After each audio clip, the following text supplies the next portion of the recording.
Hi guys, क्या होगा अगर तुम्हारे अंदर एक डेविल ड्रैगन घुस जाए और वो तुम्हारी बॉडी को बार बार अपने कंट्रोल में करने की कोशिश करे, तो तुम क्या करोगे। ये सीरीज़ इसी तरीके की कहानी पे बेस्ड है। तो चलो एपिसोड स्टार्ट करते हैं। एपिसोड के स्टार्टिंग में हम एक जंगल में एक ग्रुप को देखते हैं जो कुछ सामान लेकर जा रहे होते हैं। उस ग्रुप का लीडर का नाम यांग तियान होता है। यांग तियान कहता है हमें ड्रैगन की नस्ल को सुरक्षित लेकर जाना होगा और सभी लोग सावधान रहें, इस बार कोई भी गड़बड़ नहीं होनी चाहिए। और तभी यांग तियान के सामने कोई पर्सन आ जाता है। सैनिक उससे पूछता है तुम कौन हो और वहाँ क्या कर रहे हो। जब कोई जवाब नहीं आता है तो यांग तियान अपनी शॉट को बाहर निकाल लेता है। वो असल में एक ज़ॉम्बी था और तभी एक ज़ॉम्बी ज़मीन के अंदर से यांग तियान के पैर को पकड़ लेता है, जो देखकर यांग तियान अपनी शॉट से उस ज़ॉम्बी पर अटैक कर देता है और वहाँ पे बहुत सारे ज़ॉम्बी आ जाते हैं, जो देखकर यांग तियान का बेटा यान फेई भी आ जाता है और कहता है ये सब ज़ॉम्बी है। यांग तियान बताता है कि इन सभी को मारा नहीं जा सकता है, ऐसा लग रहा है कि इन सभी को कोई कंट्रोल कर रहा है। मैं इन्हें रोकता हूँ, तुम जाके उसका पता करो जो इन सबको कंट्रोल कर रहा है। और तब यांग फेंग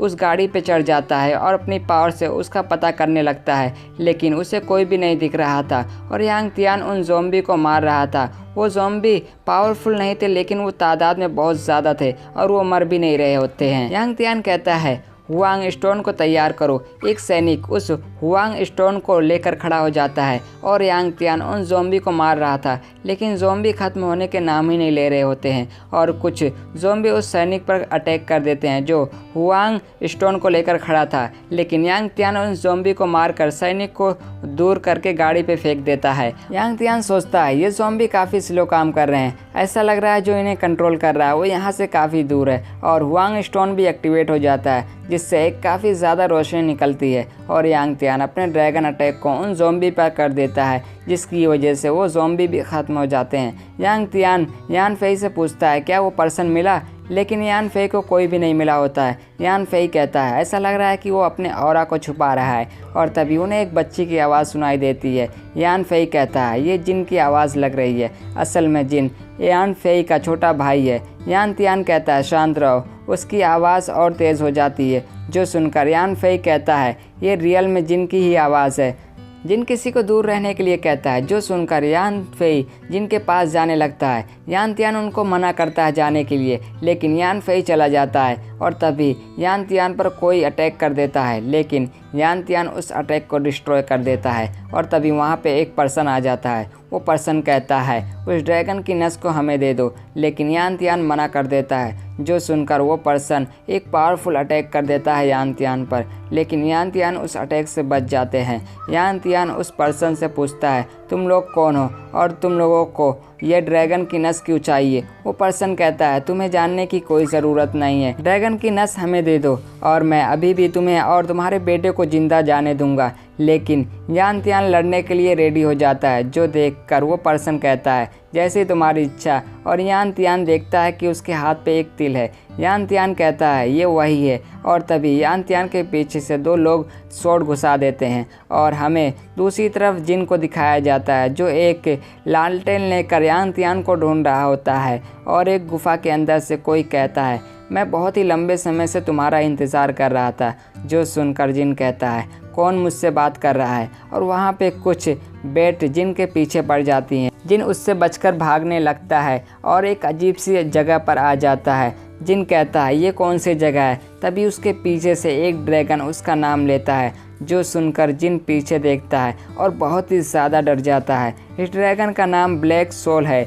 जिन पूछता है मैं कहाँ हूँ और तुम कौन हो। ब्लैक सोल कहता है तुम्हें याद नहीं, ये तुम्हारा ही घर है। जिन कहता है ये मेरा घर नहीं है और जिन वहाँ से भागने लगता है, जो देखकर ब्लैक सोल उस चैन को तोड़कर जिन को पकड़ लेता है और कहता है अब कहाँ भाग के जाओगे, अब तुम्हारी बॉडी मेरी है। और ख़ुद को जिन के अंदर डालने लगता है और दोनों एक दूसरे से मर्ज हो जाते हैं और जिन की आँख रेड कलर की हो जाती है। हम नेक्स्ट सीन में कुछ साल बाद का सीन दिखाया जाता है। जिन एक बार में बैठा हुआ होता है, जिन को एक पर्सन वाइन पीने के लिए कहता है, जो सुनकर जिन कहता है तुम मुझे वाइन पिला रहे हो, ऐसा लग रहा है कुछ गड़बड़ है। नेक्स्ट सीन में हम देखते हैं कि जिन रूम में जा रहा होता है, वो पर्सन कहता है हमारे साथ थोड़ा और पी लो। जिन कहता है तुम्हारे साथ एक बच्चा भी ना पिए। दूसरा पर्सन कहता है बहन लिंगर तुम्हारा बहुत टाइम से इंतज़ार कर रही है, उसे इंतज़ार मत करवाओ, उसे लेके जाओ। जिन के साथ जो लड़की थी इसी का नाम लिंगर था। जिन लिंगर से कहता है मेरे लिए बहुत ज़रूरी है बेबी, तो हम चलें, और लिंगर के साथ एक रूम में आ जाता है। वो लड़की दरवाजे को बंद कर देती है और जिन को मास्टर कहती है। जिन कहता है क्या खबर है। लिंगर बताती है कि हम लोगों ने जिस पर्सन पर नज़र रखे थे वो लोग डोंगी लोगों के साथ व्यापार कर रहे हैं। जिन पूछता है कहाँ पे। लिंगर बताती है कि शहर के बाहर बाम्बू फॉरेस्ट में। जिन कहता है बहुत अच्छे, अब जाके इन पर नज़र रखो, याद रखना कि उससे मुझे ज़िंदा वापस चाहिए, इसीलिए कोई भी गलती नहीं होनी चाहिए। जिन पूछता है और कुछ खबर है। लिंगर बताती है कि महल से एक मैसेज मिला है, एम्परर अपनी डॉटर वैंग क्विंग की सगाई आपके साथ करवाना चाहते हैं। जो सुनकर जिन भी शौक हो जाता है। जिन कहता है क्या हो रहा है। सबको पता है कि वैंग क्विंग एक अच्छी लड़की है, लेकिन वो उसकी सगाई मुझसे क्यों करवाना चाहते हैं एम्परर। लिंगर बताती है कि शायद वो आपके फादर के साथ जो हुआ उसके बदले आपकी सगाई उनसे करवा रही हैं। जिन कहता है इसके बारे में हम बाद में सोचेंगे, अगर आपके पास कोई और खबर है तो मुझे बताओ, वरना जाओ यहाँ से। नेक्स्ट सीन में हम जिन को देखते हैं, वो अपने फादर और भाई के ग्रेव पर आया हुआ होता है और उसके बारे में याद कर कर इमोशनल हो जाता है। और जिन अपने फादर और भाई को बारे में याद करने लगता है जब उसके फादर और भाई वाइन पी रहे होते हैं। यान त्यान कहता है तुम ज़्यादा नहीं पी पाते हो, और वहाँ पे जिन भी आ जाता है और यान त्यान को पकड़ लेता है। जिन को मोम भी आ जाती है वहाँ पे और यांग त्यान को डांटते हुए कहती है तुम अकेले पी रहे हो, अपने बच्चों को मत बिगाड़ो। ये सब सोचकर जिन रोने लगता है और तभी जिन के अंदर से ब्लैक सोल बाहर आता है और कहता है तुम अब बड़े हो गए हो, लेकिन तुम अभी भी बच्चे की तरह रो रहे हो। जिन गुस्से में कहता है तुम यहाँ से चले जाओ। जो सुनकर ब्लैक सोल कहता है मैं कहाँ जाऊँ, मैं तो तुम्हारे अंदर ही रहता हूँ। इतने साल हो गए हैं लेकिन तुम अभी भी अपने फादर और भाई का कातिल का कोई भी सुराग नहीं ढूंढ पाए हो। अगर तुम मेरे सामने घुटने टेक कर भीख मांगो तो मैं तुम्हारी मदद कर सकता हूँ, मैं बस तुम्हारे लिए ही करूँगा।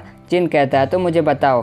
ब्लैक सोल बताता है कि वो कातिल ड्रैगन सिटी में है, बस तुम्हें ड्रैगन सिटी के सभी लोगों को मारना होगा जिससे तुम्हारा बदला भी पूरा हो जाएगा। लेकिन जिन को उस पर भरोसा नहीं था, जो देखकर ब्लैक सोल कहता है तुम्हें मुझ पर भरोसा नहीं है। और एक नेम प्लेट के पीछे से बहुत ज़्यादा रोशनी आने लगती है और उसके पीछे से एक बुक निकालता है। जिन कहता है ये 9th यांग इमोर्टल बॉडी टेक्निक है। ब्लैक सोल कहता है तुम्हें सचमुच याद नहीं है, तुम कुछ चीज़ों को भूल गए हो, लेकिन मैं नहीं भूला हूँ, मुझे सब कुछ याद है। यह वह सीक्रेट टेक्निक है जो तुम्हारी मॉम ने तुम्हारे लिए छोड़ी है। अगर तुमने इसे सीख लिया और इसे मास्टर कर लिया तो तुम बदला नहीं बल्कि पूरी दुनिया पर राज कर सकते हो और उसे कंट्रोल कर सकते हो। और यहीं हमारा एपिसोड भी ख़त्म हो जाता है।